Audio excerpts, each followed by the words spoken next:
वर्षात 785 बायकांनी पतीला संपवलं.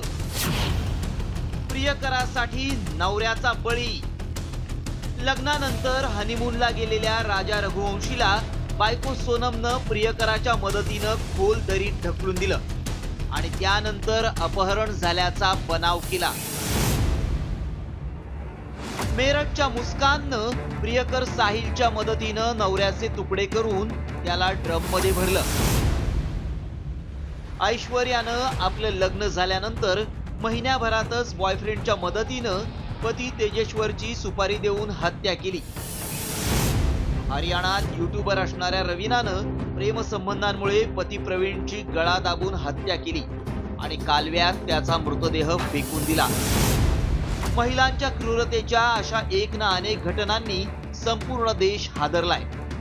त्यातच राष्ट्रीय गुन्हे नोंद ब्युरोच्या अहवालातून आलेली आकडेवारी तर धक्कादायकच आहे. गेल्या 5 वर्षात तब्बल 785 महिलांनी आपल्या नवऱ्याला जीवे मारण्यासाठी सुपारी दिल्याचं समोर आलंय. दरवर्षी 275 पुरुषांची पत्नीकडून हत्या केली जाते. 60% महिला प्रियकराकडून पतीची हत्या करतात.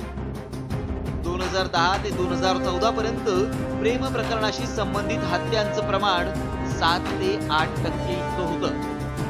2015 ते 2022 पर्यंत ही आकडेवारी 10 ते 11% इतकी होती. दरम्यान या अहवालानुसार प्रेम प्रकरणातून हत्या झालेल्या आकडेवारीनुसार महाराष्ट्र 4थ्या क्रमांकावर आहे.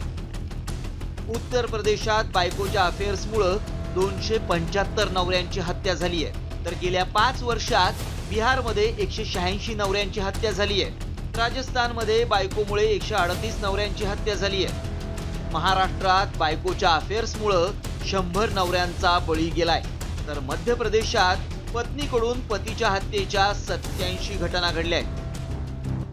इश्क और जंग में सब जायज है हे वाक्य प्रेमात पडलेल्या आणि प्रेमात पडणाऱ्या अनेकांना लढण्याचं बळ देतं.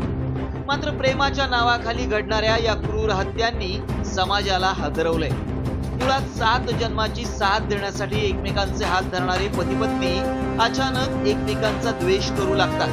तेव्हाच अशा विकृत मानसिकतेचा जन्म होतो. यासाठी एकमेकांशी संवाद साधणं, व्यक्त होणं, मानसोपचार तज्ञांची मदत घेणं गरजेचं आहे. कारण विकृत मानसिकता तुमच्यावर स्वार होऊन नात्याचा शेवट करू शकते.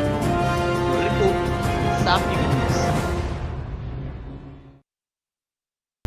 आता isakal.com आहे देशातील नंबर 1 ची मराठी न्यूज वेबसाईट.